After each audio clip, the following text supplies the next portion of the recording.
Greetings and welcome back to another discussion.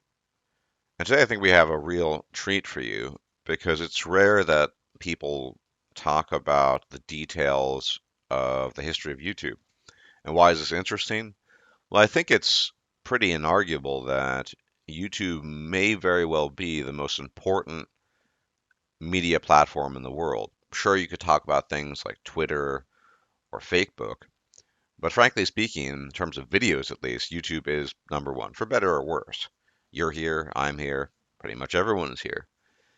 And to that end, I've been fortunate enough to get my friend Eugene Chargrain on again. I've had him on a number of times because he is I think it's no inaccurate way of describing it, an expert on YouTube. He's been on YouTube quite some time. He has a lot of experience in its analysis. And so we're going to be going through the history, among some other things, with respect to YouTube, because YouTube, again, arguably is the most important media platform in the world. So, with that out of the way, thanks for joining me again, Eugene. Thanks for having me on. Yeah, viewers of this channel might remember my voice from one of the many talks we've been doing over the years, but I'm ready to come out. I finally made a channel where people can find me, and that channel is Eugene Chargrain. Mainly it focuses on investing, but also generally, as a little bit to what Stardust alluded to, I've been doing YouTube for about, I think it's now 13 years, almost the same as you actually. And between all the channels I run, I think it's about 1.5 million subscribers. I honestly haven't tallied it recently, but mainly I wanted to do this talk, and is very gracious of Stardust to invite me on to give me an opportunity. There was what I would call a seminal book that just came out, and that book is by Daryl Eves, and it's called The YouTube Formula. And what's really interesting about it actually is that it has an anthology of history, and especially history of YouTube, I should say. And a lot of the information in there I've never seen either publicly or aggregated in one place. So now we know a lot more about what happened with early YouTube and also what's happening early on today. And you're definitely right when you say, you can't underestimate YouTube's importance. It wasn't like that when it started, but I just actually saw a statistic recently. I think in terms of the entire world, the number three most used search engine is YouTube. And when you hear that, it's maybe it doesn't come as a surprise. Everyone's known generally that YouTube has been overtaking television, but that stat really surprised me. I mean, that's like ahead of Chinese search engines, for example. It really, really is incredible. So should we begin on the history? Yeah, I mean, YouTube hasn't been around forever. If I remember off the top of my head, 2005 was the magic year that it came into existence, and I still have some vague recollection of some goofy prank videos from back then, and that's about it.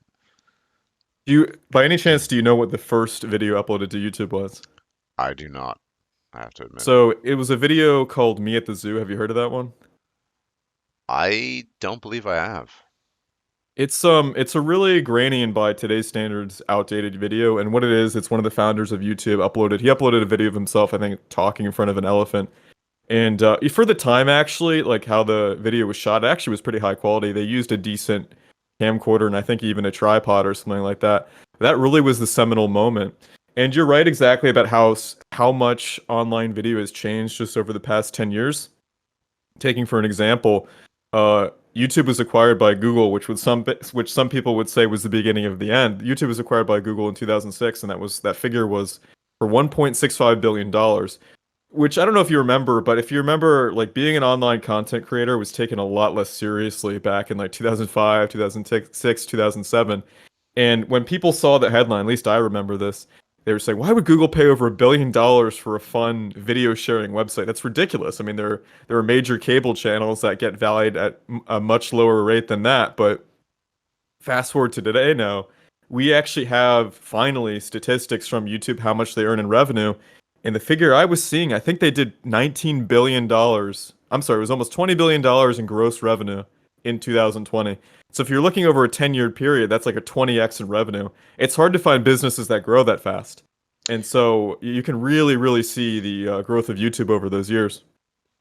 Yeah, although this is something that's never been really confirmed, but there's this idea that Google operates at a loss with respect to YouTube. I mean, sure, it could be 20 billion, but we don't know if that's at a loss because I don't think we're privy to that information. Um, Not that it would really affect Google, who have access to a lot more money just than that, vis-a-vis their overlord. But it's hard to determine these things. But I think the argument has been, assuming we believe this, which is it's a bit like Chinese whispers, people keep on talking about, and this is, so I guess it must be true that, and this is kind of relevant to the talk, if in fact YouTube uh, is a net loss for Google, it it is very telling that they still run it, and that's probably because of influence. I remember having a discussion with Coltrane years ago that, and it was his estimation as well, that in fact the social influence of YouTube is so great that it may even possibly outweigh whatever losses it might accrue for the sake of Google. I'm not so sure myself. I'm just sort of brainstorming here because we just don't know if, say, 20 billion is an actual, we're operating at a loss, but who knows? Yeah, I'm definitely inclined to agree with you. The trouble with like revenue and even profitability with YouTube is that YouTube, as you know, is part of Google's ecosystem. So how can you say one expense from Google is an expense necessarily attributed to YouTube?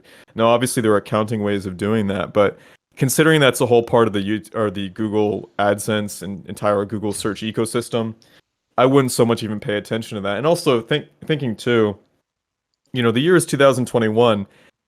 Companies, the important part of companies is not so much to be profitable, it's to take up as much market share as possible, to be as big as possible, to be important as possible.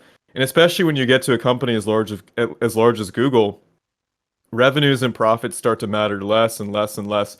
And then it's about control. That's the entire point of it. So, for example, governments are running the same way. Governments don't necessarily only think in terms of budget, they think about how much they can control. And with YouTube and Google, I'm of course inclined to agree with Colton in that example. It's definitely more about social control, especially when you get to that large size. Now, the trouble with social control is, especially that I've seen over the history of YouTube, it's been such a seesawing back and forth battle.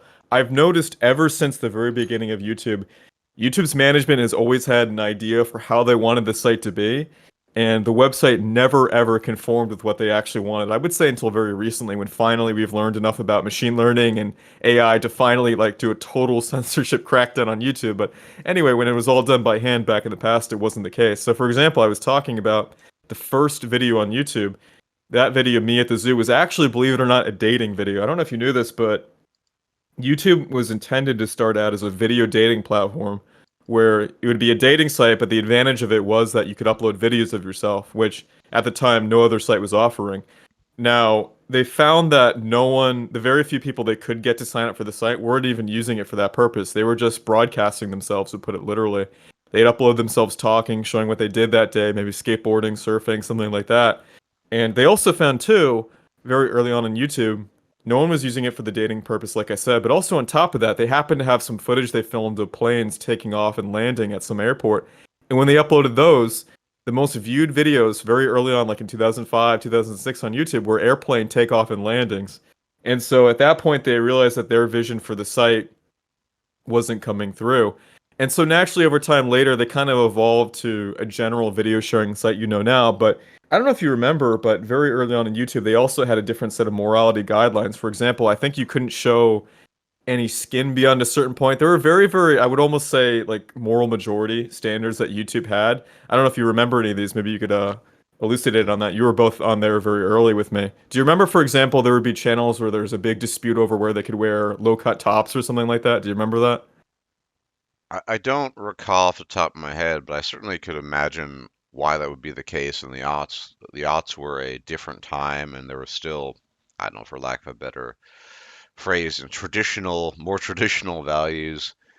This was, of course, long, long before the time of OnlyFans, where again, you have pregnant women who are making money off of giving birth to children online on OnlyFans, making money. I mean, it's we're talking about a different dimension. We might as well be. So it would make sense that people would be concerned about things like that back then. But it's always hard to put in perspective again when you have examples, most recently, of a woman on OnlyFans who is actually making money by video recording her giving birth publicly, and on top of that, selling her breast milk. So Wow, I didn't know that's that. It's yeah, crazy. it's times have changed. 2005, six, seven. It's antiquity. People, yeah, everything was quite different back then. But I could certainly see why that would be the case. And I know for sure that a lot of the political stuff that later evolved on YouTube, they never thought it was, or at least they never intended it to be anything like that. They intended it, as you point out, to start with dating. Then, of course, there was a preponderance sort of goofy videos of, I don't know, guys bathing in Coca-Cola. I'm just making that up, but silly things like that. Um, yeah, but I can understand at the time. I mean, it was just much less regulated, right? So, Yeah, it was less regulated because they had less of an ability to do that. And it's interesting you bring up politics too, because after the dating period, YouTube's management wanted YouTube to be exactly as you described, a site where you upload goofy things. They really loved like balloon pranks and other stuff like that. But look what emerged on the platform instead around 2007, 2008. The most popular videos were atheism videos, I guess right. debate and arguing videos, politics videos, and reply girls in low-cut tops hijacking the reply video algorithm. Do you remember reply videos, by the way?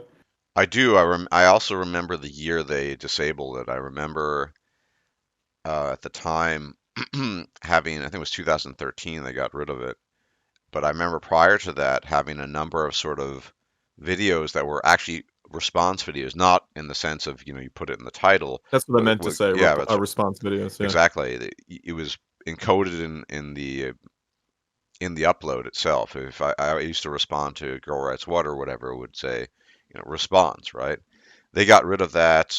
They had their reasons, and yeah, and the rest is history. It's been such a frustration. I don't think they ever intended or wanted YouTube to be known for like atheist Thunderfoot videos and everything else like that. But then look what happened. So we've seen many clashes over the years between what people actually want to watch and the content being produced and the vision YouTube has for it. Now, generally over time, you're always better off as a YouTuber aligning yourself with what YouTube wants, just because it always gets rewarded algorithmically, and also you manage to avoid, I wouldn't say censorship, but I guess like view suppression. That would be the best way to Yeah. talk about it. You were going to say something? Well, I was just thinking, I mean, perfect example. Let's say you've just got two cute new kittens as pets. Um, might as well. That's something that YouTube wants. They want, furry, cuddly things to be uploaded. That's harmless. People like it. It syncs with pretty much everybody. So yeah, I mean this is the first thing that came to mind when I thought of what YouTube wants. There are certain political things that YouTube wants, but if you're going to avoid that, you might as well just run with the fluffy kittens or baking or cooking videos. Those are good too. Yeah, those are definitely the best content, just as you're saying. The goal now, the best way to align yourself with what YouTube wants is to be, you guessed it, advertiser friendly. I think every creator on this platform has known over the years what it's like to clash with the advertiser friendly guidelines and how vague they are and everything like that. But an example of a controversy and also people on YouTube doing what they wanted to do versus ignoring management was around, if anyone remembers the early day of YouTube was that there were so many clips of like Family Guy, for example, uploaded. There were all these compilations of like Family Guy and Simpsons and everything like that. And what was interesting about that is that indirectly led to the Viacom controversy, which I think you remember. That was when They were sued. Viacom, which is one of the biggest, yeah, the biggest like traditional media copyright holder of all time. I don't know if that's the case anymore, but they were big definitely during the cable TV era. People were uploading all these Family Guy clips, and the interesting thing about it was that they weren't even monetizing it. People would upload these clips from these shows just so they could share it and other people could watch it. They weren't profiting from it because by that point, really, shared AdSense hadn't been implemented. Most people weren't earning money from YouTube videos they were making, but YouTube kind of had this, I would almost say, this hands-off approach to it where they knew people were uploading all this copyrighted content to the platform, but it was driving so much traffic, right? Because let's face it, if you wanted to see a clip from a TV show you were remembering, or you wanted to watch like a clip compilation of Family Guy, using that as an example yet again, you go to YouTube. And what YouTube would do is they would only respond to a takedown request and not actively seek out that copyrighted content and try to shut it down. So ultimately, what that resulted in was like this major shock to YouTube, where they got sued for $1 billion, which was almost as much as Google had purchased them for. and they were just totally blindsided by it. And from this is the point in history I've noted. From that day forward, I would say the vast majority of YouTube's revenue, resources, and personnel are devoted towards controlling content on the site. So actually, 2007, after the lawsuit was settled, that was the birth of Content ID, which also later splintered into various content control programs on YouTube. But from that day forward, you'll notice that YouTube definitely lost its, I guess, free character and became less and less free over time, just because so much internal resources. There's like a corporate culture that developed around it, around controlling content was formed, and Content ID in 2007 was definitely the genesis point of that. Yeah, I remember this was eons and eons ago. I had some the whole reason why I originally had to transition off of the Stardust channel, which was what I was much older than Thinking-Ape. Thinking-Ape was quote unquote officially founded in 2013, but in reality I had been on years before because I had gotten copyright ID'd for some sliver of some I remember this, image. yeah. Yeah, some sliver of some image. It was up there for maybe 2 seconds tops of some guy. It's been such a long time. This is close to 10 years ago that yeah, which was and he was threatening my channel and it was a ridiculous thing. I mean, somebody's ego really run wild, which eventually led me to having to create Thinking Ape. But yeah, I certainly I felt the impact of it, and yeah, I mean I used to have a gaming chat. Well, it's still technically up. I just do nothing with it, and there's no point. But um, a lot of older, super old videos there, it wasn't monetized, whatever. I would just use soundtracks or whatever. And some of those videos have been taken down subsequently. They were ancient, but still, it just goes to show how things have changed rapidly with respect to this. Um, the fact is, if we look at today, YouTube, ha we know that we don't know the details, but we know that they have basically an army of enforcers who are looking for things that run afoul of what they deem to be correct or technically correct in some cases, whether it's copyright ID, or content ID, things like that. So yeah, I mean, even without having your degree of knowledge or expertise in YouTube analytics, if you spend any time on YouTube, you just observe that a huge amount of time is devoted to controlling what goes up and what is permissible and what's not. Yeah, so let's actually, this is a good opportunity to fast forward to today. But even before that, I brought up that example you remember from that Content ID encounter you had, I think in the early 2010s or whenever it was. Mm, You saw that just one minor copyright infraction, if it even was that, I won't even say it was enough to just totally shut down your channel. yeah. And that's how harsh copyright was back then. It was like this whack-a-mole thing where it was abused. People would file false DMCA claims, or there'd be like like the most minor of copyright infringements. They would lose everything if it was their entire livelihood or a channel making millions of dollars. And I will say, thankfully, fast forwarding to today, YouTube is much more lenient on copyright, I would say. Most of the time when you get a copyright claim of any sort, the incentive is just to do nothing at all. Because what do they say? They say, well, we have detected some copyrighted content, but you don't have to do anything. You just lose part of your revenue. Um, and if you're never noticing it, if you never see that money in the first place, most people are willing to go along with it. It doesn't bother them. So I will say that's a plus. I think most people have noticed over the years that copyright wise, the situation on YouTube has calmed down a lot, especially from so many people being terrified of just losing everything over these rogue automated copyright strikes in the previous years. Oh, But what has, yes, if I may, 2 points here. That was a huge concern back then and was going forward that irresponsible people could just copyright flag videos and they would not be held accountable, really. They could just basically do that, which I think is was very, very problematic to use Newspeak. Well, actually Old Speak as well. And I think the fact that you have such things as fair use, that became a big thing over the years, and certainly in the that had to last be litigated, yeah. yeah, 5, 6, 7 years. Fair use because for for better or worse, with respect to sort of response videos, if you are going to analyze a let's say you're I don't know, Tim Pool, the beanie wearer guy, right? Yeah. uh, what are you supposed to do? So you have to have some kind of way of navigating, making use of, pardon me, other content that's not yours, especially if it's done for the purpose of analysis or reaction, because it's inevitable, right? So I think that I mean, I think a lot of things have gotten more and more negative over time with respect to YouTube, but at the very least, that's one element, one aspect I think has improved. Yeah, it's funny with those really quickly touching again on those DMCA claims that terrorized so many people. I remember, you remember it. Technically, if you ever filed a false DMCA claim, you're committing perjury. That said, I don't know a single person who's ever been caught up on that or was prosecuted for it. I don't think anyone's ever. I could be wrong. I've just never heard of anybody who actually got caught up in the perjury charge for willfully filing false DMCA claims. But transitioning now, again, while copyright has gotten much more lenient, and I would even say the experience is more leisurely on YouTube, content controls, for lack of a better term, has gotten much, much worse. So I'll do a brief presentation and then summarize it up. So I would say the first example of an attempt at like an AI-driven or at least program-driven content control was in 2010. This was actually, I just read about this in the book, The YouTube Formula. In July 2010, they made a program, it was handcrafted, called Leanback, and all that did was control the up next video feature.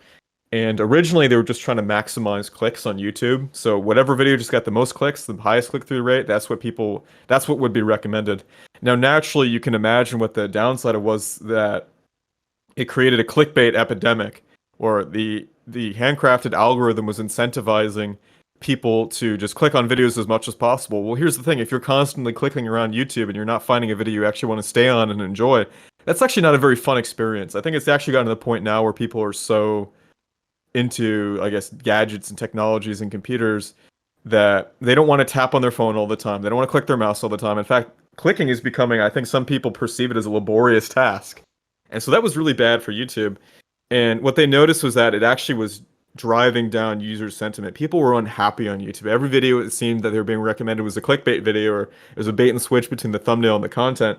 And so they switched it. The first true AI program was introduced on YouTube in 2011. And that's definitely when you can notice the content on that platform was becoming far, far less, free market, unregulated to controlled and sorted through as it is today. And that program was called Shibble. You can Google about it and read about it. Though obviously it's such an older iteration. The newer ones, the machine learning and neural networks controlling YouTube, are very different now. But that was when it was first introduced. And what that did was it prioritized watch time. And that feature is still on YouTube today. So the most, I guess, algorithmically promoted, or the content they want on YouTube, is videos with the highest watch time. So anything that can keep people watching consecutively, anything that can keep anybody on the platform as long as possible. And so you've noticed, actually, you've sent this to me a few times over the past month. You'll notice these multi-hour long videos with millions of views or hundreds of thousands of views. And what that is a total dynamic change in YouTube's ecosystem, where longer videos, not even just up to 10 minutes anymore, because if your video is not even 10 minutes, you can still have multiple ads. But longer videos, anything that keeps people watching for as long as possible, that's what's promoted. And all that kind of falls back into the AI algorithm that's driving everything. But there's a kind of a dark side to this. So we know, for example, that an AI or machine learning or a neural network can monitor videos far more effectively than a human reviewer ever could. So there are three things that I think are really spooky, but that happen on every single YouTube video. So the first thing is that every single frame of every video you upload is fed into a neural network, and what it does is it's able to pick at all the images in every frame. So it knows every object in your video, it knows the people in your video, but also too, it can read facial expressions in objects in video, people in video. So they actually can tell the emotional overtone of a video. And then on top of that too, there's a natural language AI, which is able to break down sentences for the spoken words, and it kind of groups them into a diagram. And that way an AI can look at it and they can tell the general meaning or the emotions behind certain videos. So over time too, the algorithm can kind of shift and actually, I would even say, manipulate people's emotional disposition just based on what kind of videos they're showing on. So they can recommend to somebody a slew of videos that makes them really irritated or gives them a negative emotional response. And also, too, they can do something to just do the opposite, where they can have videos that only elicit a positive emotional response. So I think you've noticed over the past years too, at least from your recommendations and everyone else's recommendations, what's recommended to you. It's kind of like all this. It's pacifying content that makes you happy, and that's because machine learning, neural networks can monitor content in almost like a freaky, not Orwellian, but like a futuristic way, better than a person reviewing a video ever could. So now, even on YouTube, you can be punished for making content that's literally too negative. It's like positivity cultism incarnate, and I'm sure you have thoughts on that. Yeah, before we go to that though, interesting with the length thing because I think it's interesting to bring this in, even though it's a bit spontaneous. But Sure. so TikTok, I'm not an expert on TikTok by any means, but my understanding is, videos that are longer than 20 seconds typically aren't that great. Uh, and On so YouTube, yeah. on YouTube, right? But it's interesting that you have this sort of dual dynamic. On the one hand, you have a platform such as TikTok, which presumably is most popular amongst sort of the 20 teens, basically. Mm. Um, and at the same time, maybe some of these same people might hop on a YouTube video, and one genre on YouTube that's immensely popular that tends to veer into very, very long uh, periods of whatever it might be they might be doing is ASMR. Right? ASMR, 3 hours of softly brushing your hair or something like that. And it's amazing how this sort of duality, this dualistic image of, well, that's not an image, it's a dualistic operating system that is contradictory and yet sort of works at the same time.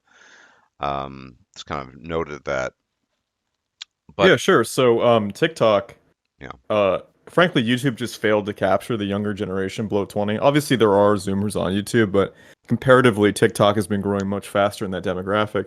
So, YouTube is kind of in this weird position where actually the core of its audience is now above the age of 25 and nowhere near as good in the past, but they frankly have better attention spans. They can hold on to a video for about 4 to 6 minutes, whereas a TikTok user, they might start fidgeting around 15 seconds if it drags on too long. Now, YouTube has tried to counter this by making YouTube Shorts. I don't know if you've seen those. I think it's on mobile only. Um, YouTube Shorts is like literally just a TikTok clone where you can make videos up to 30 seconds and they're on the mobile format, like a narrow resolution. But yeah, generally TikTok is eating YouTube's lunch on the younger demographics. So I think part of it too is YouTube has just given up on that and they're just doubling down on their millennial to boomer audiences where they can watch videos for longer. And they realize too, well, we're losing on that younger generation, but at least the people watching YouTube now, they have a longer attention span. They'll stay on our platform more. They'll watch more ads. They have more money to spend. So I guess that's more of a financial strategy. But you're absolutely right that for the generation coming up now, man, their attention span is shot. I have a friend who he's even in his mid 20s now. When I saw that he downloaded TikTok, his attention span dramatically changed before using TikTok and after using TikTok.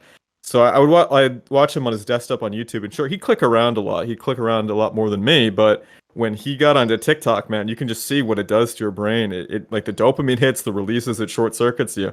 Now, TikTok gets around the problem I described earlier with people don't like clicking because TikTok just auto shows you one TikTok after another just goes and goes and goes. You don't have to tap. And they actually have a really, really solid content sorting algorithm. They do a very good job of knowing what you want to watch on TikTok. And one thing people have noted too on TikTok is that it actually doesn't try to show you content that upsets you too much. It actually tries to show you content that reinforces your belief or makes you feel similar. But yeah, bringing up TikTok generally, that's just such a different beast. I know on TikTok, for example, they have I wouldn't say beauty guidelines, but for example, I know there's an algorithm that penalizes you if you're unattractive on TikTok. It's just an entirely different beast. Whereas, YouTube, I think they're trying to raise marginalized and minority voices and get those people more exposure. So it's a back and forth on that. There's two different approaches. You cannot have more of a different beast than YouTube versus TikTok. They're just oil and water.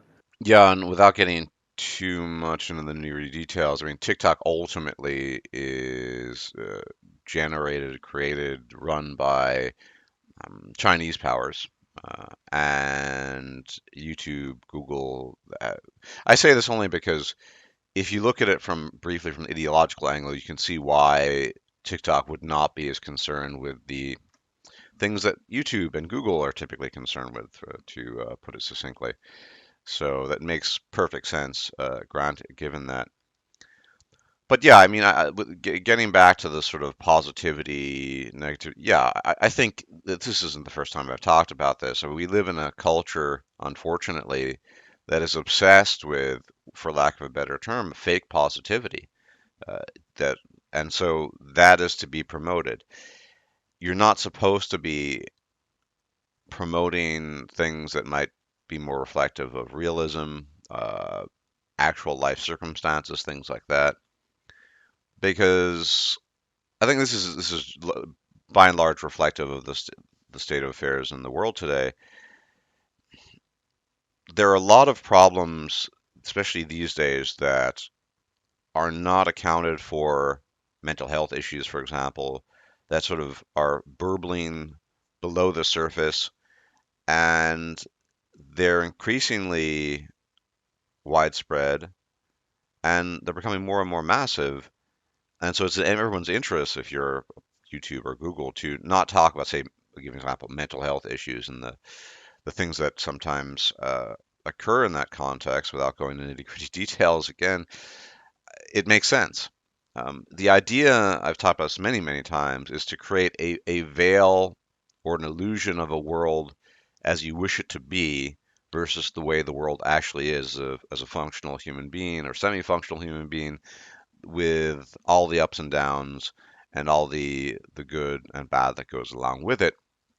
And that's in general always been the slant of advertising. I mean, I was recently I fell into a bit of a fit of nostalgia with respect to the Marlboro Man. Some of the younger people might, or older people might remember the Marlboro Man, come to Marlboro country, and his cowboy, rugged cowboy, smoking a cigarette, things like that. Basically smoking is really bad for you, but look, if you actually smoke and you're looking at these commercials at the time, and wow, you're in the wilderness and you're tough and you're fit and whatever. This isn't anything new. It's just with modern social media, it's taken off into the stratosphere.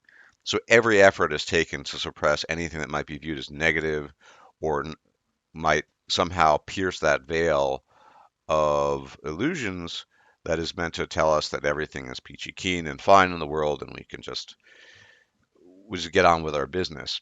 And I think it also tells us how little the mainstream cares about, say, again, mental health issues, which are extremely widespread, especially in the wake of the pestilence. They're not going to talk about it because A, it's not good for advertising, and advertising has never presented a realistic perspective of the world. It's always been about bending the rays of light such to create illusion. I mean, if you go back even earlier with respect to smoking, you had doctors who, probably some of them at the time, had some notion that perhaps smoking wasn't exactly the healthiest option. You would have various cigarette companies getting doctors on board saying, "This is my choice cigarette." So I think this isn't anything new. It's just with the power of technology and social media, the the power consequently the cult of positivity has grown in turn and measure, and it makes sense. I think there are many reasons why different types of content is suppressed, uh, but I would say that probably is one of the larger ones, especially these days in the wake of the things that have happened with respect to the what globally and lockdowns and this sort of thing. So, bit of a Yeah, ramble. you're Apologies absolutely for being down. right. And positive videos are now enforced by cutting edge neural networks and machine learning. So if you think of it this way too, advertisers now can target you on YouTube just based on your emotional disposition. So you can have a slew of videos that loads you up to have a brief negative experience where you're put in a state of even close to terror. I mean, it's incredible how much social media can manipulate your emotional state. But also too, they can get you very happy and hopeful. And they found that if you're happy and hopeful, you're more likely to believe that, yeah, this product's really going to change my life. I got to get this product. I can't wait to do this and this and this with it. But at the end of the day, do you really need to know the biggest minutia or the tiniest minutia specs on your new camera? Probably not. But even just from an advertising standpoint, it's both reinforced culturally on YouTube with positivity cultism and also algorithmically as well. You want to put out positive content that gets people in a good feeling, whether it be kitten videos or anything else like that. And you'll even see that in examples as small as just on how YouTubers talk. So, for example, I've had the pleasure and the privilege of knowing you for a long time. I will tell you, you don't talk even in your videos, even remotely at all, similarly closely to how YouTubers talk. YouTubers, especially the big ones, the major ones, they found that you gotta kind of talk like this. I'm gonna do my best attempt at an example. You kind of have to talk about what's going on, guys. Welcome to my new video. So we're gonna be doing today is sawing a piece of wood in half, something like that, where it's a lot of energy and excitement. You have to I don't channel know, into it, and Eugene. I don't know, Eugene. I think I'm perfectly capable of speaking that way too. Let's go. Let's spend the rest yeah, of this you better than me, conversation right? just talking this way. We'll get those positive vibes going, and everyone will feel like they got a shot up the ass. It's gonna be great. You gotta hype yourself up before recording. Yeah, no, I could. I could have done this talk very different. Like I said, so I just found out new crucial information from this book, and you're not gonna believe what's inside of it. But first, you could talk that way, but here I just want to be myself, and thankfully, this channel is a nice platform to be that, just your true, unadulterated self, and same with your videos as well. But yeah, if you don't talk that way, especially to the average viewer on YouTube, they kind of get spooked if you don't talk that way. They think, is there something wrong with this guy? Is this, or woman in this case, it doesn't matter. Are they depressed? What's wrong? What's going on here? But no, normal people don't talk that way, and it's hard to sometimes it's hard to think outside that fever dream of how YouTubers talk with you did it even better than me, that hyped up voice. But Well, now, I mean, just to get on the platform, you have to do it. it's I see it as a different sort of iteration from what is sometimes regarded as newspeak. There's I don't want to get all linguistic on people, but there's a certain type of speech that is recommended across the United States in news broadcasts, local news, major news networks. But it's very common, and it goes along the lines of this. I mean, I'll just make up an example. Um, a deadly accident has taken place on Highway 47 on the way to Utah. 10 people were severely injured and one is something like that. This it's a version of that. But it also speaks to this sort of hyper reality that I've sometimes addressed on the channel, whereas you're trying to create this veil, this illusion of a perfect world. And part of this perfect world is a world where people are happy and they're always excited. So you can't just have a normal conversation. You really need to be into what you're talking about because that's the only way you're going to get people's energy and juices going because that's the world we want to live in, right, guys? That's that's just that is just an extension of again older tactics. You I mean, you can go back to even 50 sitcoms. You see the same thing. Yes, they're actors, of course, but the way they're speaking, there's the inflection is different. They present differently to the world, and that's all meant to always to create an illusion of something. Because these self-sane people that are in a state of shock if a YouTuber doesn't say, "Hey guys, how's it going, man? I had a great day. How about you? Today we're going to talk about how awesome BBQ fire wings are on the barbecue."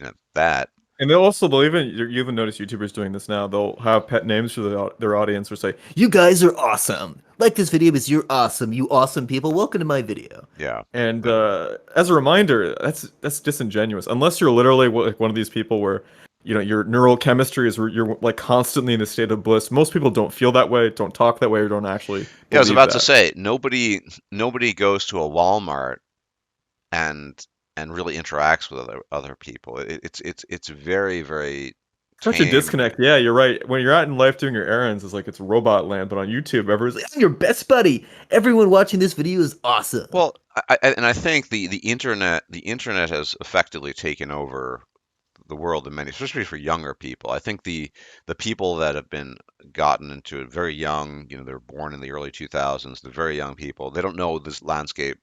They don't know any other landscape. They don't know a world without the internet. And so it helps in crafting a narrative of I want to say perfect, but near perfect world that's not flawed, that doesn't entail suffering sometimes and problems.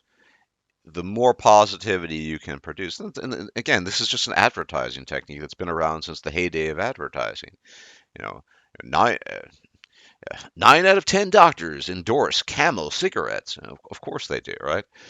The, the reality often belies this illusion, these webs that are being woven online. But I think part of it is it's a bit of an anesthetic. So let's say you're living, you're depressed, you're not a particularly happy individual because you're facing whatever it might be, social, economic, any number of hardships in your life.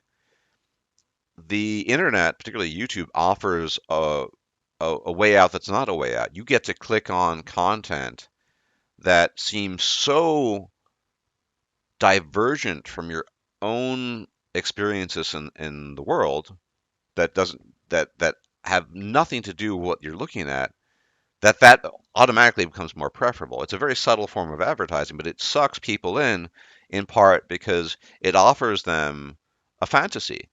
Uh, People have been fantasizing for eons. Fantasy literature, games present fictions that people love to get sucked into. I mean, there's nothing fundamentally wrong with it, in principle at least, because it makes sense. We don't always want to live in this rather at times depressing reality. However, when it's done to the degree that YouTube does it and won't acknowledge the flip side, namely the physical reality we inhabit that requires of us many things, such as eating and breathing and so on, it it becomes a bit nefarious. And it also creates, I mean, to the point of hyperreality, if people, young people particularly, or very, very uh, susceptible to this sort of thing and possess low impulse control, they're more inclined to believe that the reality presented to them online is the way things should be, even if they themselves don't experience it in their lives, which is to say,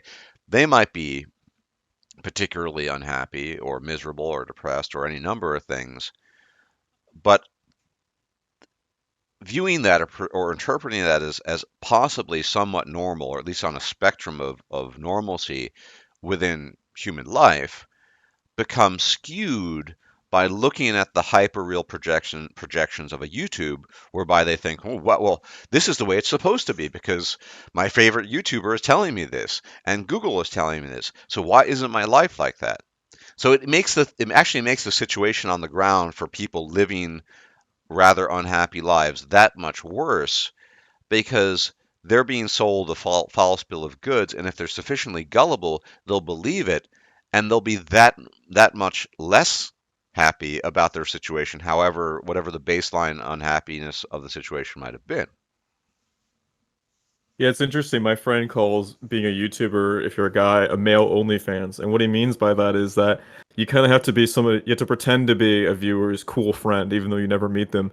And a term I've seen used for this is parasocial. So, for Yep. example, uh, people's perceived relationships with the YouTubers and to a greater extent streamers is parasocial. They feel it, but it's one way and it's not, I guess you can say it's real because they perceive it, but it's not real like in the old like 1990s definition of anything on the internet's not real, you know? So you have this incredible divide, and sometimes I even feel it too. No one's immune from this, where day to day, whether you're in school, your job, or anything else, it feels like there's this impenetrable gulf between you and even the person sitting next to you. You can never really interact with them just because people increasingly interact in real life less and less and less, especially as you get older. Whereas online, you spin up a video or a stream, everyone's talking to you like you're their best friend. And yeah, that's a really it's created this really lopsided experience where the people closest to you are the furthest away, yet online they're all more kind and warm than you've ever experienced yourself. Not only speaking from experience, but yeah, it's a little it's worrying what's happening to society It's from that. And it's in a way, YouTubers have some responsibility to bear for that it's eerie, but by not being genuine. every successful in online social model, whether it's YouTube or particularly OnlyFans or Twitch streaming, right? It all builds upon the so-called parasocial relationship. Now, the parasocial relationship, again, has existed for quite some time, just in a much more attenuated form. So, throughout the mid 20th century, you had reverence and adulation with respect to Hollywood stars, right? Those were the YouTubers of the time, people like James Dean, Paul Newman, what have you, and various personages that were famous. Then it sort of made the transition to television, so basically, broadly speaking, Hollywood. But the interactivity was lacking, and so it wasn't really the parasocial relationship we can observe now. And obviously, an OnlyFans parasocial relationship is distinct from a YouTube one, but generally speaking, that's how personalities, for lack of a better word. So I don't view myself as a personality. You know, what you're hearing is what you get. I don't really talk that different in real life. As you can attest, I'm the same slow-paced, whatever person that you're getting right now. But I think for the other types of channels and for other types of social media, yeah, the parasocial relationship is absolutely essential, and it requires you to sell a false bill of goods. I mean, you look at the most extreme cases where you'll have titles such as, boyfriend of the day from some of these people on some of these platforms, whether it's Twitch or OnlyFans. And it's just so patently obvious what's going on there. Probably even obvious to the people who just donated the money, the guys who donated the money to get that title for an hour or a day. You'll have to catch me up. I'm not familiar with that phenomenon. Boyfriend of the day? I don't This want is streamers. yeah, and this isn't some streamers do this. Basically, it's a way of encouraging donations that some female streamers make use of. So, for example, if you give a particularly large donation, I've seen this occasionally. Again, this isn't uniform by any stretch. Some of them make use of this. You might get the title of boyfriend of the hour of the day, and it's a way of building upon Uh, that parasocial relationship whereby the guy, maybe he's donate, I don't know what, I'll just make it up, but $200 is the cutoff, and you donate $200, and all of a sudden you get an hour of fame. Bob, you're all of a sudden my boyfriend of the day, and might get a mention or whatever.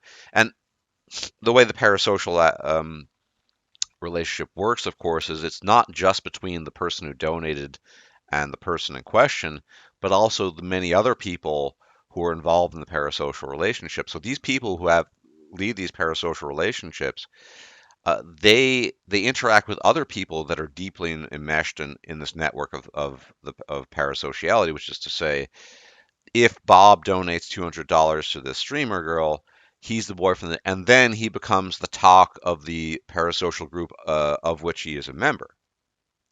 Which is to say, he gets kudos both to himself by he's donated the money, but also the other guys that are in a state of adulation and adoration of said streamer, then will look up to him more because he is boyfriend of the day or boyfriend of the hour or whatever, because he got the attention that they crave as well. And so it's very complex, but it's a cycle. It feeds into, it's not just the individual and the streamer, but all the other individuals who make up the parasocial relationship, who obviously the streamers need because otherwise it wouldn't be operating. But also the interactions between those the devotees, so to speak, because the devotees, this has gone on record. People have documented this. They interact with each other and talk about how how much they've achieved with respect to getting the attention of the streamer in question. This typically is much more common with female streamers who have a certain angle of trying to approach things in a certain way. It's less common, obviously, with male streamers, but nonetheless, I could see how it could work that way.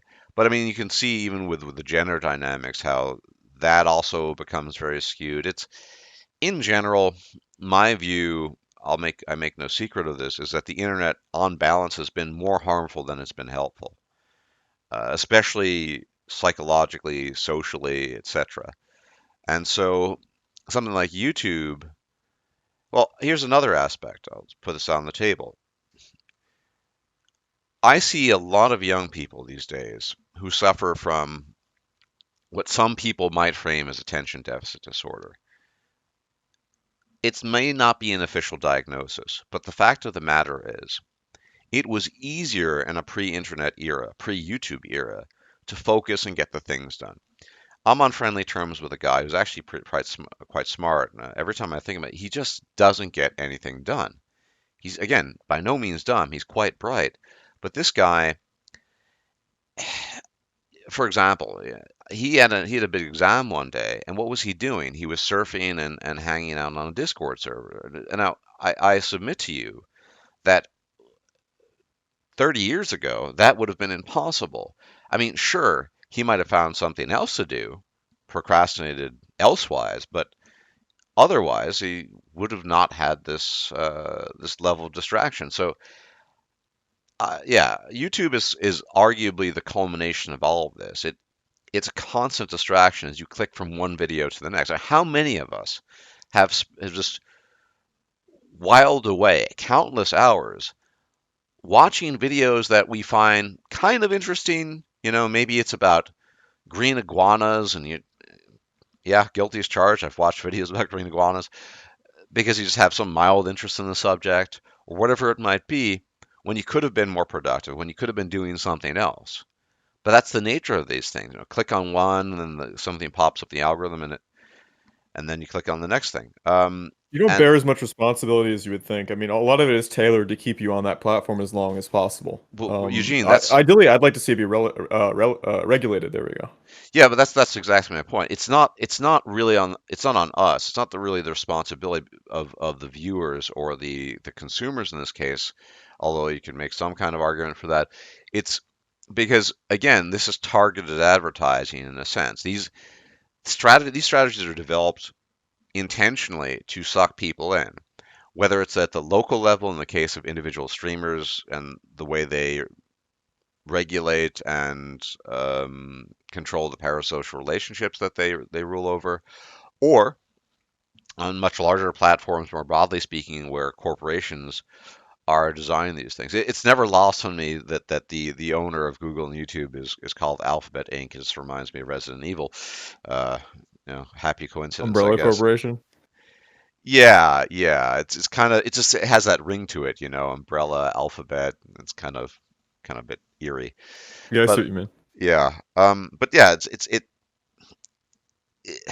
the problem, Eugene, I think is, and this is more of a broad observation about human development and innovation, is we tend to be fairly clever as a species, at least some of us, or the brightest amongst us, to whom I do not count, I must say, but we tend to also lack wisdom. We will somewhat effortlessly, or sometimes with effort, create things that seem at the time to be just amazing inventions that will revolutionize the world and change everything for the better or worse in some cases. I think with gunpowder, nobody ever thought of the joys it would bring so much as other things, but we think very little of the consequences. When you look in the 20th century, I mean, there's so many elements to this, but when we look at the dating and mating market, you would be very, very, very remiss if you did not mention birth control.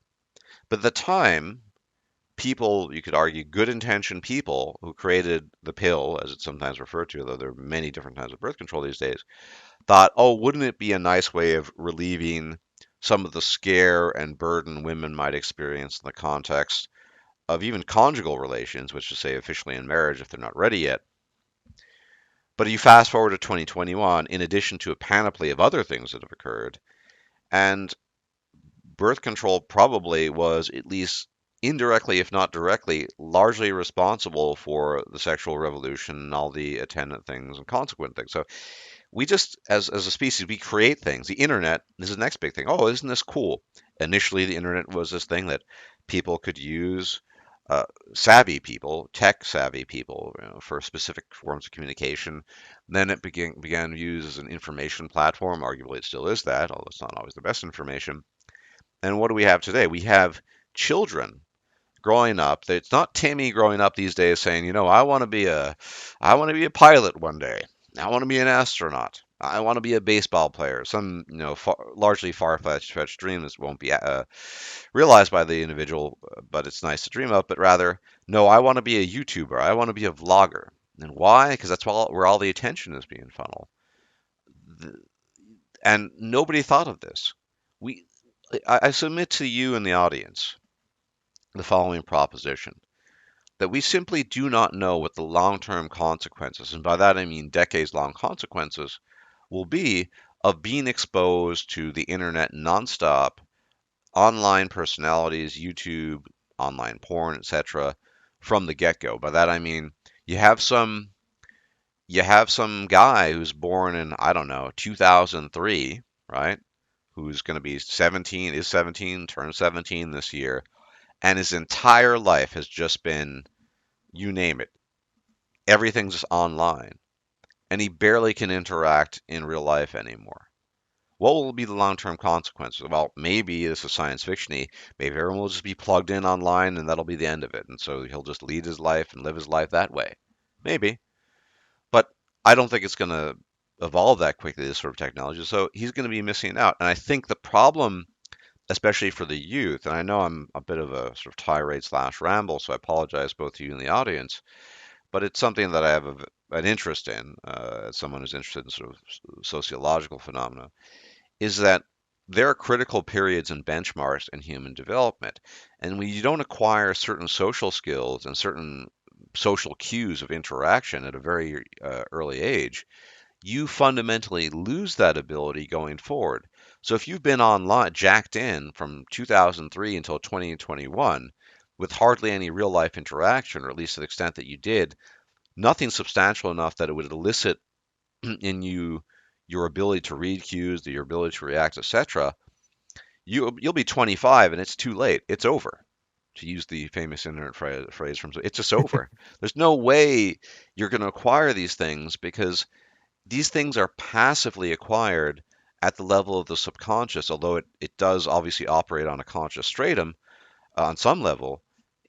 It's over at that stage. You're going to be forever either a member of internet world, finding it impossible to integrate into real life, or or you will just not even make the effort to integrate in real life because the internet is all you've known. That's the other alternative. I mean, at the end of the day, it's the same effect, right? It's the same. It leads to the same result, but so we just don't know what the long-term side effects, if you wish to call them that. I do think the side effects of being online not 24/7. And let me just also say, I'm not an exception here. I mean, were I born in 2003 instead of the 70s, right?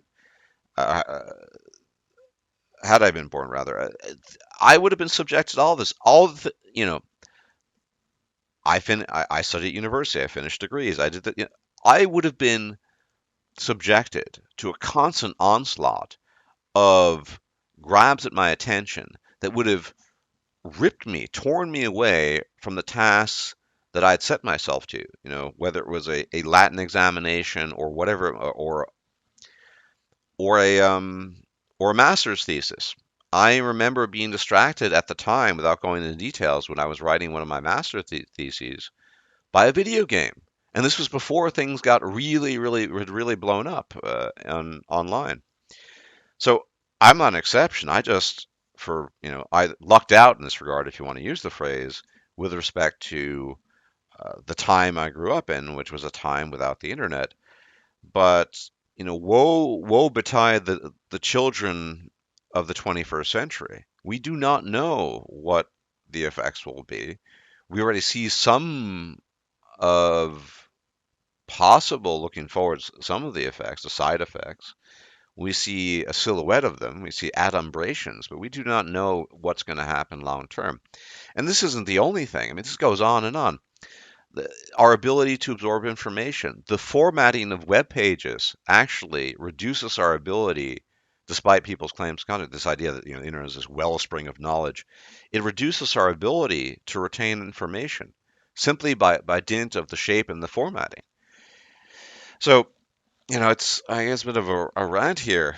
Well, a bit is quite a rant, but I think that this all plays back into YouTube. And YouTube, with its constant distractions, which is, it's baked into the cake. It's meant to distract you. It's meant to tear you away from whatever it is you wanted to do. But yeah, it's just not. It doesn't have your as an individual your interests in mind when it's doing that. And I'm no better or different. Again, I will end up wasting time watching Clint's Reptiles, which is a channel I would recommend because he's a trained herpetologist, which is to say a zoologist specialized in reptiles. Interesting channel, Clint's Reptiles. But you know what you get what I mean. It's unfortunately what's happened, and we've all been victims of it to varying degrees. And I say this as a YouTuber. I sometimes, well, often wish that the YouTube, that not YouTube, but the internet had never come into existence. I think we'd all be better off. Sure, you and I wouldn't be communicating, and I wouldn't be on YouTube, but we would know it. It would be a different world, and I think it would be largely a better world. This is something, a conclusion I've arrived at after many, many, many moons of deliberation and thought. I did not simply, jump the gun on it, but having observations and my own research and things of that nature. Yeah, So, the online shelter became a prison. And don't worry about the long rant. That was like listening to a Stardust video live. So no yeah. worries from me here. It definitely did deviate from what wanted to talk about YouTube, but Well, we generally can you're right, circle where there's an back. Yeah. algorithm going in conjunction with the creators themselves creating these parasocial relationships, and it's causing destruction all over the social landscape. This is one thing I noticed too, even just how, as you're pointing out, people like age 23 and below are socializing. They're silent when they go into class. They're silent when they do what they need to do. They do the bare minimum in their daily life, and they hop onto Discord every single free moment, and they're talking VC chat in there. But what are the conversations in VC chat like? You don't see people's facial expressions. You don't get social cues. The group dynamics are just entirely different. You can hop in and out. You can cut anyone out of your life as you please. There's no real consequences or downsides to it. And what this results in is just total social anarchy, where you don't have anybody really close to you can cling to or grow trust with over time. Come and go, come and go. And, on a VC chat, you can blurt out, yell out whatever you like without like strict moderation. There's no decorum either. And that's something that I think you're touching on that, and you have a lot of experiences with that. But that's one thing that's concerning me. It's just socialization itself. As you're pointing out, once you go feral, you can't get those skills back. Eugene, I've talked about this. The very notion of community has, I mean, look, to be fair, words change meaning. There was a time when in the English language the word nice meant ignorant. Doesn't mean that anymore. But Interesting. yeah, words change meaning. It's just a fact of linguistic history. However, when people talk about online communities or communities specifically, they'll just talk about communities. They'll just use that term. The World of Warcraft community, the Call of Duty community, the whatever community, the Destiny community. They don't mean what community used to mean. So that it's not a resource, a human social resource that they're participating in from which they can draw from. It's precisely the point you were making. Relationships online, specifically on Discord, are such that you can you're getting most of the benefits, not all, but most of the benefits of social interaction with almost none of the drawbacks. Let's say you're getting 70% of them, or even just 60, right? You've almost none of the drawbacks are there. If you, this is prior to the Great Pestilence, of course, but if you went to a cafe to interact with somebody, you cannot not look the person if you're one on one in the face. I'm sure you can get distracted with something on your phone occasionally. Although some I've known even prior to Yeah, visiting. I'm sorry. You're behind the times. When people hang out now, they're on their phones all the Right, time. right. So I Yeah, forgot. I geez. forgot it's a generational thing. I'm still thinking in terms of old I got to people. interject again. I was just driving the other weekend. As I drove by a cafe, I looked through the windows, and every single person in that cafe was on their phone, even Right. people at groups and I tables. I Insane. I was thinking more people in my age category. I just realized, but yes, but even so you're stuck. You're glued to the phone. Yes, but you can't just leave the VC because there is no VC. You have to explain that, oh, something's come up. So yes, it's a very expedient way of internet, but I think it's self-defeating because you're not actually getting any of the benefits from that you would from real friendships in real life. I mean, these people are not going to come to your rescue if, for example, you need to move someplace and you have too much stuff and you can't handle it on your own.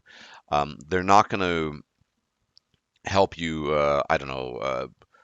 Feed your cats if you have to go someplace or what have you. I mean, this is not obviously they're not going to claim to be able to do that, but you're not really getting the full spectrum. Of course, it's yeah, again, it's super easy, and you're getting a lot of the benefits with none of the virtually none of the drawbacks. But yeah, I think that YouTube is certainly fed into this because if you look at sort of the way communities form, there are these parasocial communities that form along lines of particular YouTubers.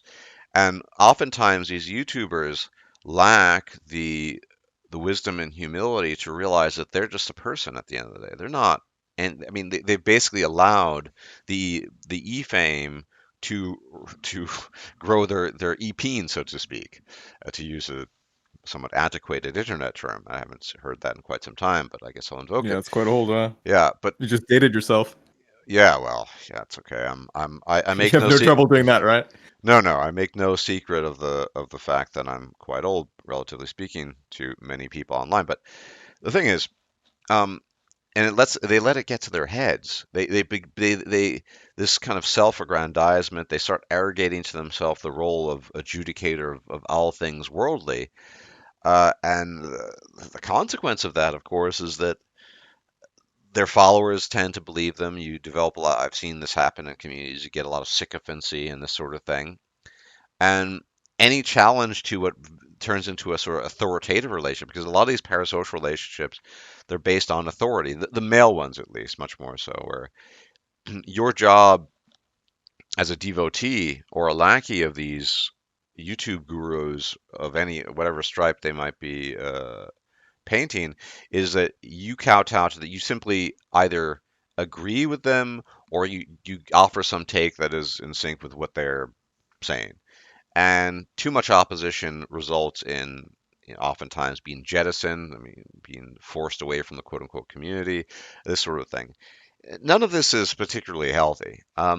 It's not healthy for the people that have allowed their egos to grow into the stratosphere, who believe that they are now fundamentally different because they quote unquote made it big on YouTube and have a large following. It's not good for the people that um, develop these parasocial relationships and become hooked. But there you have it. It's an unfortunate consequence of humanity's ever-present tendency of creating things that seem really nifty without ever having the foresight and wisdom implemented at the time of creation to wonder maybe this might go tits up, just maybe. But yeah, this is where we're at, and at this stage, we if you want to be functional, you can't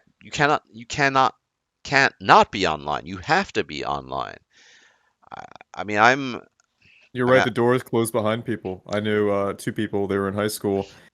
They had finished school and they go home and then hop on Discord with each other. And they live in the same neighborhood, but they would say, "Well, if we were to hang out in person, we'd just be on our phones. What's the point?" yeah, and without going into any real details, you and I both know of a situation where there's some serious health concerns of certain individuals, and these people, because they're not exactly young and missed the internet boat, they're suffering from their lack of access to the internet with respect to this. You know what I'm talking about.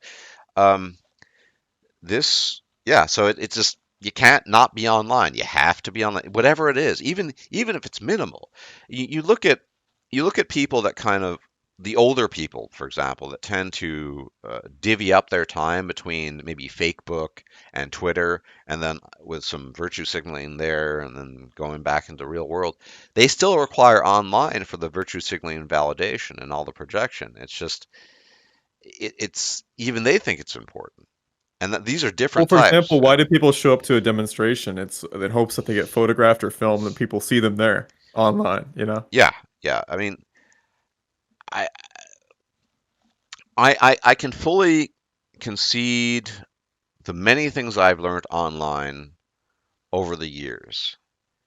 arguably, my background, my academic background was not in biology. It was not in evolutionary psychology or any of this, and yet all the stuff I've learned over a good 15 years has been largely due to the presence of online information sources that, yeah, maybe I could have gotten them elsewise, but it would have been difficult. I mean, there is that element, but I would submit to you and the audience, the vast majority of people are not making use of the internet as a modern Library of Alexandria. No, they're not. They're quite the opposite. But yeah, They're the tool became a chain. the tool became a chain. To the extent they use it at all, it's usually to win these stupid arguments. They're not actually interested in understanding, and understanding entails a lot more than skimming through an article on Wikipedia. So, my view, my conclusion after many years of thought on the matter is that the internet has been more destructive than it has been beneficial. And YouTube, unfortunately, is really at the center of a lot of this. It YouTube is, as we said earlier, the biggest video platform online. But I mean, we've gone on. I think the tangent was relevant. It's related, but the going forward. I mean, with respect to history, I think the big change in YouTube was when what was the gentleman prior to Susan Wojcicki, his I name? don't remember his name, But unfortunately. there was a kind of hands-off approach. I think whatever the current person in charge, we'll just refer to the person as such, wanted to Of take a YouTube. of YouTube, right?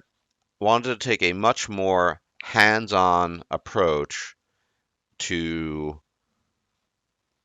the YouTube world and life. I submit to people, those of you who are old timers know that a guy with the ferocity of a person with the ferocity of Barbarossa could not exist in the current ecosystem of YouTube. Now, Barbarossa has permanently gone from YouTube, we know this, but had some incarnation of him existed now, it would never have made the cut.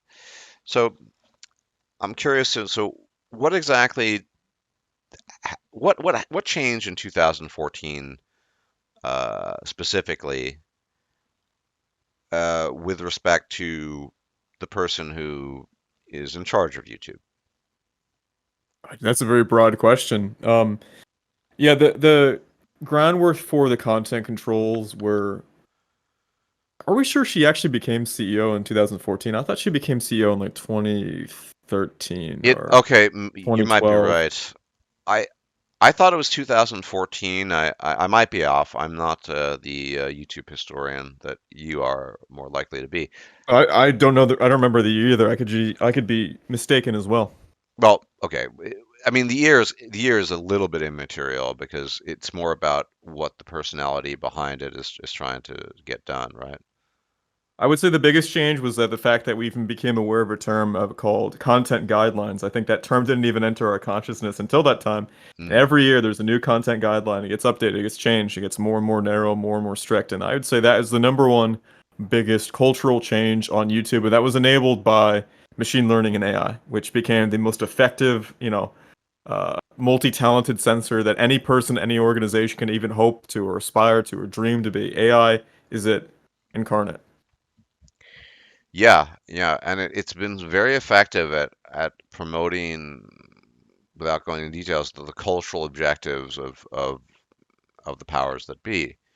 I mean, you'll see videos that you were talking very early about the sort of the mores of the time, say in the mid aughts or what have you, that the mores were still more or less the mores of earlier decades. Obviously not entirely, but you wouldn't have had people promoting some of the things you see. I mean, I'm look, I'm not exactly a conservative at all, social conservative, but sometimes I'll see these videos, these titles where um, mother guesses how many people in this lineup her daughter is sleeping with at the time, or what have you, something like Jesus. that. Things like that. They're very common, and they're promoted by the algorithm. Now, again, I'm not a social conservative by any stretch, but it's a what's the point of that? Unless you have a particular cultural, political angle that you're trying to achieve. I don't know. The point is that things definitely shifted, I think, after She Who Shall Not Be Named. I did name her once, but She Who Shall Not Be Named was, uh, and that was my Curse upon mistake. you now. The Yeah, pox upon my home and house. Yeah, things changed, um, I and guess the point you're trying to get to is that it's not. Oh, I guess the word is like decentralized. It's being centrally led now. I guess like the yeah, cultural shift is being directed, and you can see the direction it's going on. I think that's the point you're trying to make. and Eugene, that was precisely the power. The original power of YouTube was in its organic nature. I mean, Ground up, yeah. without the organic People leading the nature, people. there would never have been a Barbarossa. There wouldn't have been a Stardust. If I mean, I'm still, we're all part of the algorithmic prison. We can talk more about that in a bit, as a content creator or even as a consumer, but and we should actually. But the reality is it wasn't always the case that you were neatly part of an algorithm where I don't know. Let's say you have a channel about home cooking, and that's just what you do. It was all random, and people randomly discovered you, and I think there was power in the randomness because at the very least, people's interests were probably better represented by that than being artificially manipulated by algorithms that do have the power, indeed, of manipulating your interest. Um, I'm interested in animals. I mean, again, I think the guy is pretty cool on his channel. It's pretty decent. Clint's Reptiles, a trained herpetologist. Uh, yeah, I mean, that is an interest I have. That is animals and what have you. But nonetheless, it was directed by an algorithm. So I think the lack of organic influence has definitely been more harmful than helpful. But now we sort of come to the idea of just algorithmic prisons, because that really is what happens, both as a especially as a content creator. So we should start with the content creator. The example I'd like to start with maybe would be, let's say, yeah, you're a home cooking channel, right? You've built an audience. Let's say you're really big, relatively. You have 350,000 subs, and people really like your cooking videos. But it turns out that in addition to cooking, you like doing other things. You like playing FPS games. So instead of home cooking, you start uploading Battlefield and Call of Duty clips where you're really just on a Oh massive boy. KD. Your KD is just through the roof, and you do this once, and people think it's really odd. It gets very few views, and they think it's practical. And then you're doing it for weeks, and all of a sudden, your channel is dying because nobody who's watching your home cooking videos has any interest in your KD in Battlefield or Call of Duty. And they don't care that you're a human of diverse interests who also likes playing FPS games. They only care that you're making cooking videos.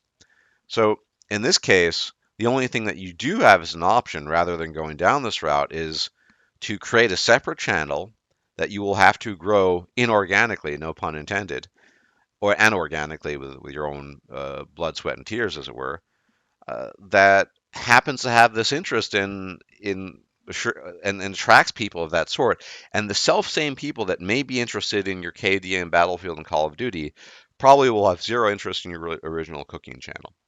And that's the way it works. That's how as a YouTube content creator, that's how the algorithmic prison works. And so I'm part of the algorithmic prison. I have many interests. Most of my interests, I mean, it doesn't say I'm not interested in the content I produce, but most of my interests are not represented on this channel because they do not fit the algorithmic prison. And that's true of a lot of people. And or if I wanted those interests represented, I would have to create a different channel. And as a consumer, of course, with respect to the algorithmic prison, you're participating in that too because you're the guy who's going to scratch your head or the girl, whatever, who sees a Call of Duty upload rather than how to make homemade quiche in your kitchen in less than 30 minutes or whatever it is you're uploading, right?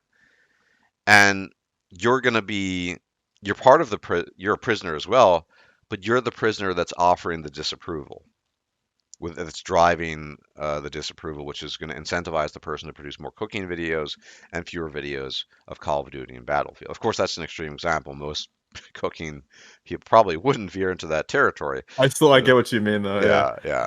Yeah, you said everything I would have said just about that topic. And it's interesting that once upon a time, when people were more focused on their normal in real life jobs, they felt, well, I'm not just my job, but people here only see me as my job. So at least online, I can be myself. Well, look how it's changed now. If your job as a YouTuber is, as you were saying, like you have a channel about pottery, don't you dare deviate from that without just starting out completely new on something else. And yeah, this is a big part of creator burnout. A lot of people on there, they make videos or certain types of songs, whatever it may be, pottery or remixes or whatever. And they said the only thing people want to see are these remixes over and over and over. Well, people are not just their profession, nor do they maintain the same interest as intensely for 10 to 15 years straight. There are very few content creators that actually have been able to jump around from thing to thing and people follow them. You actually, believe it or not, you're a good example of it, and PewDiePie is a good example as well. PewDiePie, for example, going from Let's Plays to meme reviews. I think he did vlogs at one point too. He's done so many different things. But for the most part, you're exactly right. YouTube's a formula. You have your skill.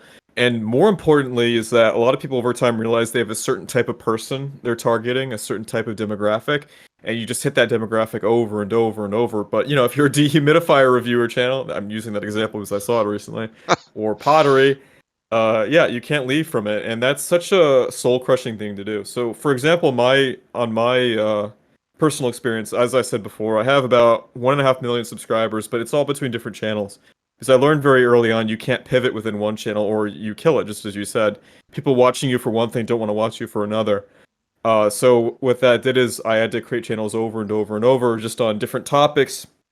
Though thankfully, in my case, I try to create, I guess, purely informational or videos that don't involve me personally so much. So you can kind of get around that when you're literally creating like a video product, whether it's like entertainment or informational. But a lot of these channels where they tie their sense of selves, their personality to that channel, like you see the person in the video and you know them as a person parasocially. Yeah, that's such a big blow to your sense of self and standing being, chained or straitjacketed in a certain topic. Yeah, speaking of that, I mean, I can only imagine if you're one of these people with an intense parasocial relationship uh, to Yeah, and your they dare develop audience. a different interest. Well, not even the interest thing. Just Eugene, just think about the personality. Right, we already covered this, but hey guys, how's it going? I'm great. That sort of thing, right? This fake positivity, fake sunshine and rainbows. Well, what happens if one day you're not presenting that? Then there are gonna be fissures emerging in the parasocial relationship because functionally they only view you as this projection of this thing on a screen. You're the happy-go-lucky person who's like, "Hey guys, I'm having a great day. I just walked my Labrador Retriever and he was really funny, and here's some funny clips of it." And then you come out and I don't know, you're really unhappy because you found out that your mother has terminal cancer or something, and they might be sympathetic, but there's something still going to be off, right? So Yeah. it's, I mean, nobody is really benefiting from it ultimately, and I'd argue it was kind of damaging to everyone, but it is the name of the game. YouTube is the name of the game. And I think it's a good way to pivot here to, I think, the final topic, which is there are it is claimed, rather, it is claimed that there are alternatives to YouTube. But my analogy when we talk about some things like BitChute and Odyssey, we'll get into that in a bit. But when this claim is made, the claim I find is actually akin to the claim of saying yes, you can either drive cross country or maybe fly. You can fly from New York to San Francisco, or you can, provided you have the resources, you can hire some horses and a buggy, and you can try to make the trip, or maybe on horseback, right? It is an option. If you really want to do that, you can go on horseback from New York to San Francisco. You'll probably see a lot of interesting things, some interesting views, but it won't be as efficient. Nice vistas, you'll see the Rockies, whatever. The breadbasket of the US, whatever. Likewise, with YouTube, when people talk about other platforms, these platforms, to say they don't have the reach of YouTube is is a euphemism of an understatement, for lack of a better way to explain it. They have virtually no reach, except with very, very specific audiences. Even then, they don't have this. And I mean, this is a similar thing. When I first this happened on YouTube. When I first for the this was related to the copyright thing we talked about earlier.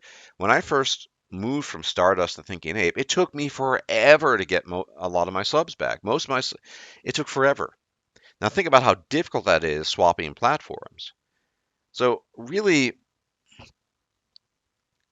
the analogy I would make is it's it's kind of like the dying breaths of some life form in an otherwise you know in a world that's experienced a mass extinction event. You can go on BitChute's probably arguably the worst because BitChute's become very ideological, and I have to say I'm not interested in beyond. Well, so is YouTube, but that's the problem. There isn't variety, right? BitChute has its own sort of ideology. Those of you who are familiar with BitChute, you probably know exactly which one I'm talking about, and I don't want to say it here Yeah, if you're because familiar with BitChute, you're familiar with it for not working, a broken search functionality, and yeah, loonies on there. yeah. So you have the technical aspects of it not working very well. I've tried to make use of it. It doesn't upload most of my videos, so I don't know what to do. I mean, manually, whatever.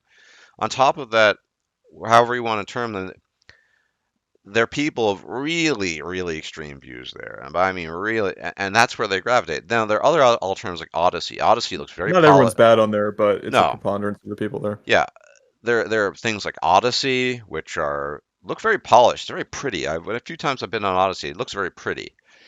But pretty isn't going to cut the mustard, right? Because again, you have YouTube, right? YouTube is the plane, the modern plane. You're flying from near, or maybe Odyssey isn't riding on horseback. Maybe Odyssey is like driving in a 1930s automobile. Maybe you could make it, I guess. It'll take, but this is the problem. YouTube is a monopoly, and so there's no these other platforms typically are not true alternatives because an alternative would be something I would when you talk about alternative, you're really talking about something that's equally as valid. So, for example, or at least roughly in the ballpark, let's say for whatever reason, uh, coffee tends to be very acidic. So some people have issues with their stomach. If you want a hot caffeinated beverage, you could say the alternative to that might be something like some kind of tea, right? An Earl Grey tea, a green tea, whatever. The alternative to uh, if you like eating lots of meat, but you have particular issues with the saturated fat, the alternative might be to, go down the pescatarian route, the fish eating. These are sort of alternative tells me they're roughly equal, right? An alternative in the form of BitChute and Odyssey is just that these are not alternatives because they don't offer nearly the same reach. It's not to say you shouldn't get set up there or set up shop there. Of course, you can do that. You can get set up on these platforms if you want. But look at it this way. I think things of BitChute, Odyssey, all these other alternative, quote unquote, alternative platforms, they're basically all they are is they're akin to keeping the candle light. You know, maybe it's the Dark Ages, right? So there's some knowledge, like the Irish monks in the Dark Ages that wrote down a lot of the knowledge of antiquity in the form of of papyrus, well, vellum and papyrus scrolls and what have you, and it was rediscovered, and it turns out that the Irish, in fact, at least through their efforts, the monks at least saved some of our knowledge of antiquity. Kind of, I could see that, these sorts of things, but they could also just be taken down at any given time. And BitChute, for example, famously is now being slowly forced to comply with the overarching trajectory of cultural politics these days. So I don't view these things as real alternatives, unfortunately. Some of them, Odyssey, I've explored less. BitChute is just basically non-functional. At least half the time, the videos aren't even uploaded. It's terrible. So, yeah, and also the fact that, I mean, without getting into the details, the particular politics that BitChute draws to itself, I mean, it's very ideological, and it will make the site itself a target for the powers that be, which means I'm not sure if BitChute's going to be around forever. Well, I agree with you. In fact, frankly, I like Odyssey more than BitChute. So do I, I'm for on the now. homepage now. For now, of course, things can change. I'm on the homepage now, and you actually see a decent cut of people, creators on here. So there's Destiny, obviously. I'm taking a look here. There's also What Da Math. I've heard of that. Cold Fusion is an example. They're huge on YouTube. Cold Fusion has millions of subscribers, and they're on here. That's good. Top 10 archive. Two clicks fill up. That's a good channel as well. So there are people on there. Yeah, It's more, I guess, a little bit alternative people, but still, compared to BitChute, it's paradise. Uh, these sites you're talking about, they have kind of a walled garden phenomenon where there are people who survive on there, but how do they get a new audience, right? So how they get a new audience is their fans smuggle their content onto major platforms like YouTube, Twitter. People see it and they ask, "Whoa, who made this?" And then you say, "Oh, it's so and so." You can find them on Odyssey or whatever or on their own website. And so that's generally how these alternatives survive, but it's not like a general survival strategy just because these alternative video sites don't have the network effect, which is what you were going into. The only thing I will disagree and push back with you on is that there is a bit of an opportunity where you can have a certain kind of content can gain enough of a critical mass on different platforms to survive. So, for example, I'll just be honest, politics content on YouTube has almost been entirely wiped out. Um, Everybody with a degree of something to say is not on YouTube. They're on another place. For example, I see Destiny on Odyssey. People are thinking, freewheeling, doing their own thing. They're on different platforms. So if YouTube itself is generally pushed off of YouTube, which it seems that YouTube wants to do that, there may be an alternative for for other sites to be a safe harbor for politics content, and then people will just go there knowing they want politics. So, for example, no one goes to TikTok if they want to figure out how to paint their wall, for example, or nor do you really go to TikTok for, I guess, politics, or at least in any serious, sophisticated way. So I do see a niche role for alternative video sites in the future, more than I did in the past, but generally, I do agree with you that I'm more pessimistic about their long-term viability. I don't necessarily disagree with that, but it depends on the sort of politics. If you're milquetoast, middle of the road like Destiny, sure. I would It say Destiny's milquetoast or middle of the road. I mean, sure, but he's more in line with contemporary politics than eh, the, I'll put like Cenk Uygur as the middle of the road guy. okay, fine. But the point is that there are certain types of politics, and we don't need to name these politics, that will not have a place anywhere, arguably. Or if they do, they're gonna they're gonna not really gain the traction and growth that something like Destiny might. So yeah.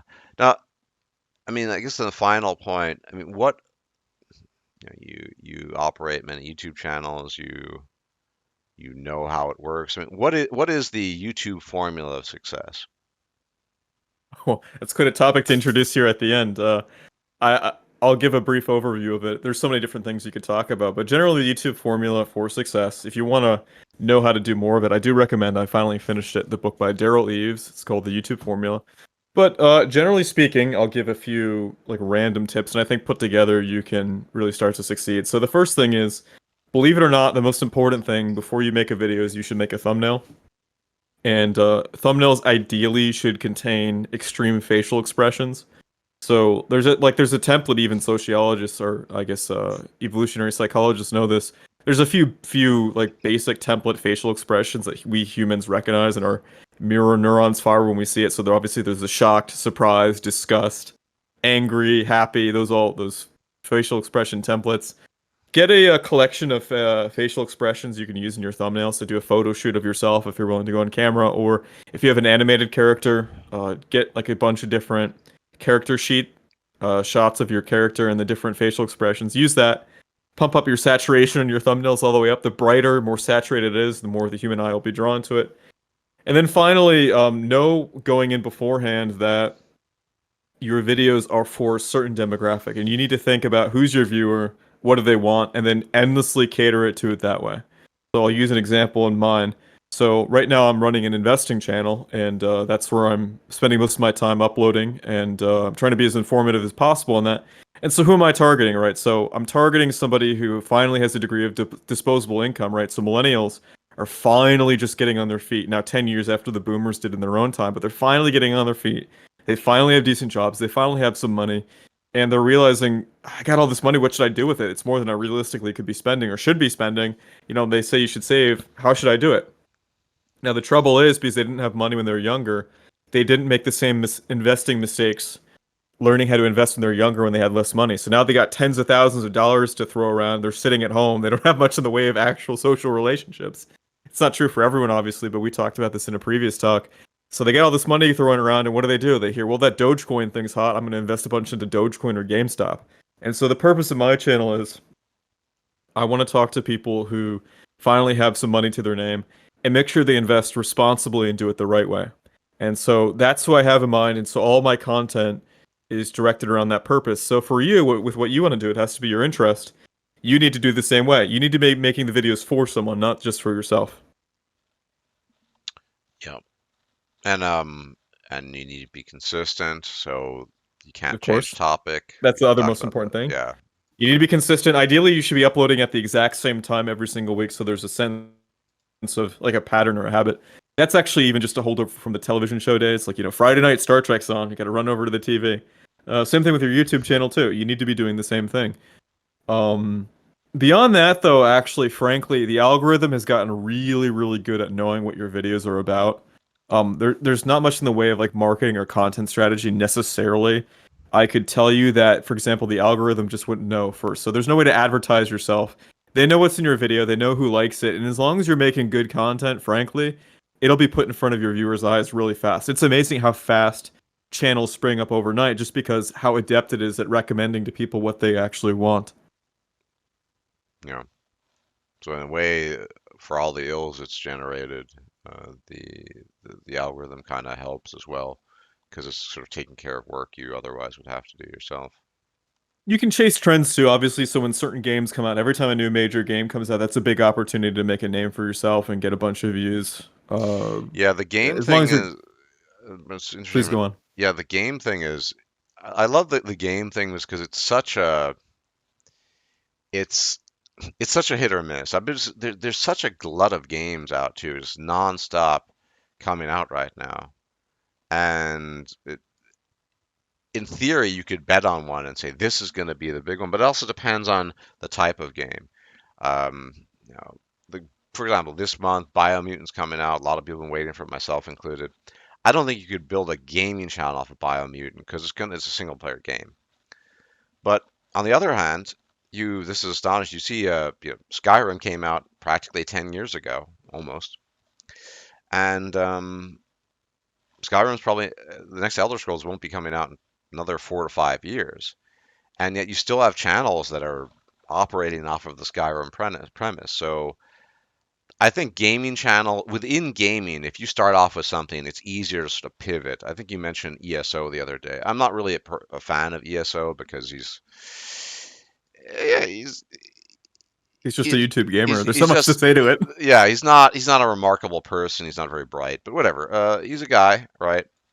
And so he managed to, in addition to Elder Scrolls Online and just general Elder Scrolls, broadly cover sort of role-playing games. I know he covers Mountain Blade because it's medieval-esque and this sort of thing. And so yeah, that can kind of work. But the gaming thing is really just what are you going to bet on? What are you betting on will be popular?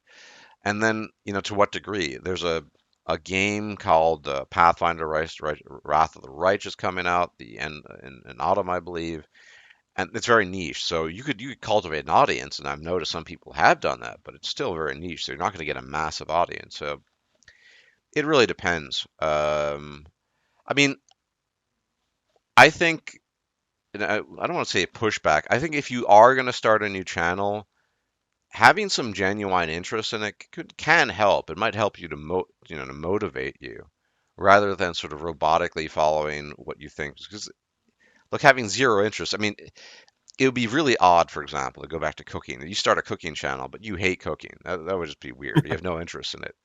The Uh, thing is, though, there are people who do make channels like that, even though they don't have an interest in it, just because they know it's such a cash cow. Not saying cooking necessarily, but yeah. yeah, there are people who do ASMR. They say, "Well, I'm conventionally attractive, and people like this microphone stuff. I'll buy a microphone and do it." Oh, That right. is exactly going on right now. Oh, absolutely. But ASMR is arguably The low quality stuff just involves you typically being a female that's an attractive, somewhat above average to attractive female, blowing into these ear mic things that you might have seen, or I don't know, rubbing scratching your fingernails on a cardboard surface, or it it's about as low effort as it could humanly get. I mean, no thought required, no reflection, barely any editing, nothing. It's just sit there, look good, scratch something, blow into some microphone like device, and that's it.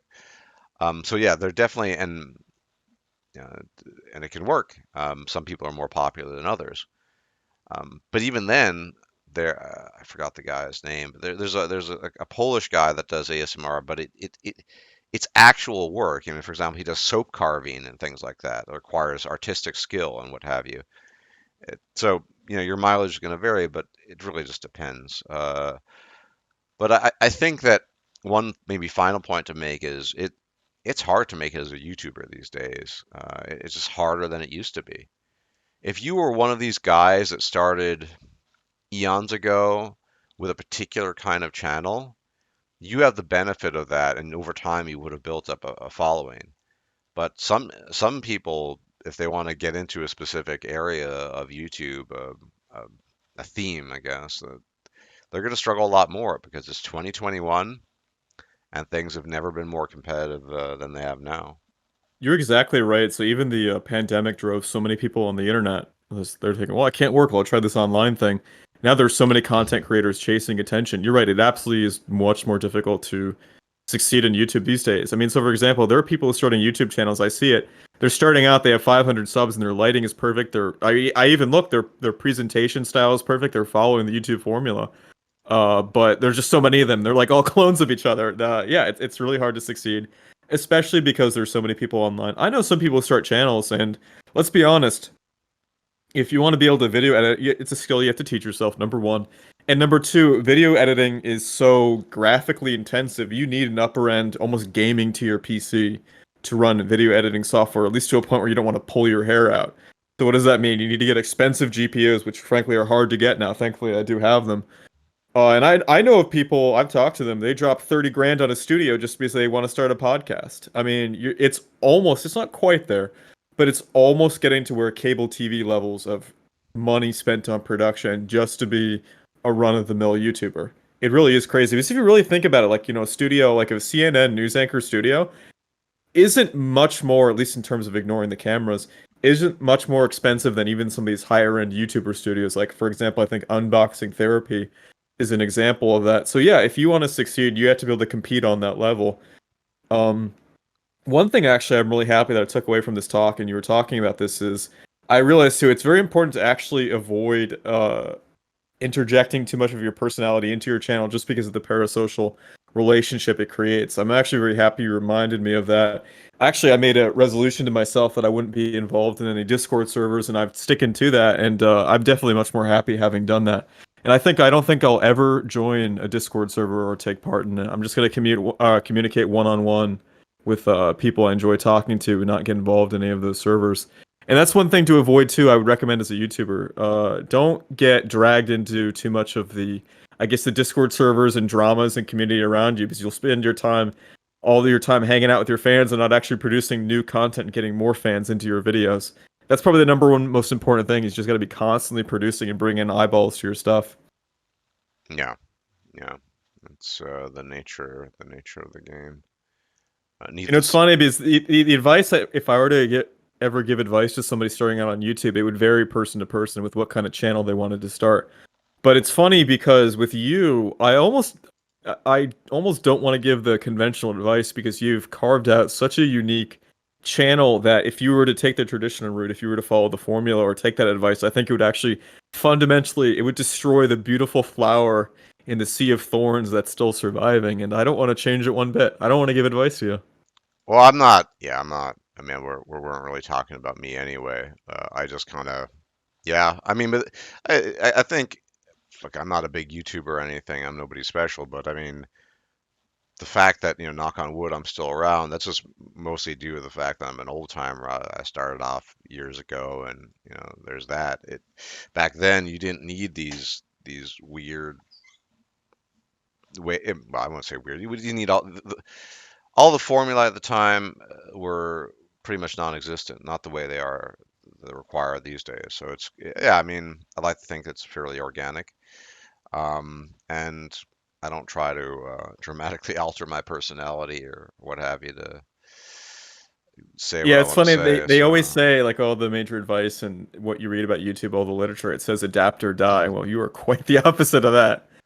well, eventually, yeah, and eventually it'll get me probably, but go down Such a with it. time capsule. Your channel's like a time capsule of 2012 on YouTube.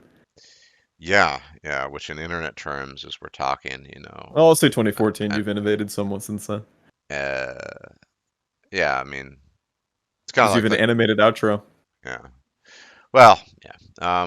I think it's a bit in YouTube terms, it's kind of like looking looking back at the Roman Empire. It was a long time ago, but yeah, for now I'm still around, so if I'm still alive and healthy, we'll see what happens. But You I should am I am a People should fossil. ask themselves, sorry for interrupting. People should ask themselves if they want to be a YouTuber, because it has such an impact on your, I wouldn't say social life, but who you interact with. Because frankly, to succeed, it requires you being in front of your computer, editing, filming, recording almost 6 to 8 hours a day, depending on how serious the channel you're running is, and that can seriously cut into it.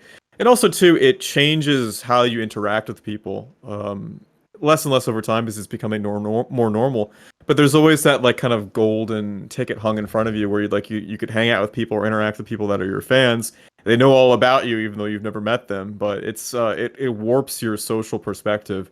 And I've learned over time to try to avoid that as much as possible and separate the channel from yourself personally and to maintain a real life and also the channel life. And that's hard. That's something you have to actually think about and be conscious about and manage over time. And for some people, they make a mistake. Yeah, yeah. Uh, I mean, it happens to the best of us, right? Well, Yeah, I you could say think that. I think we I covered. need to get going also as Yeah, well. yeah. I think we covered quite a lot of ground. I hope this was interesting for the audience, and maybe you'll be inspired to start a YouTube channel. Just follow the magic formula. That's all you need to do. Everything else will be taken care of. The gods will see to it. And yeah, plug in for Eugene Chargrain's channel, investing very specifically. If you're interested in that topic, then hop on over. There'll be a link in the low bar to that. Thank you. And yeah, thank my guest for joining me. No problem. Catch you all next time. Take care.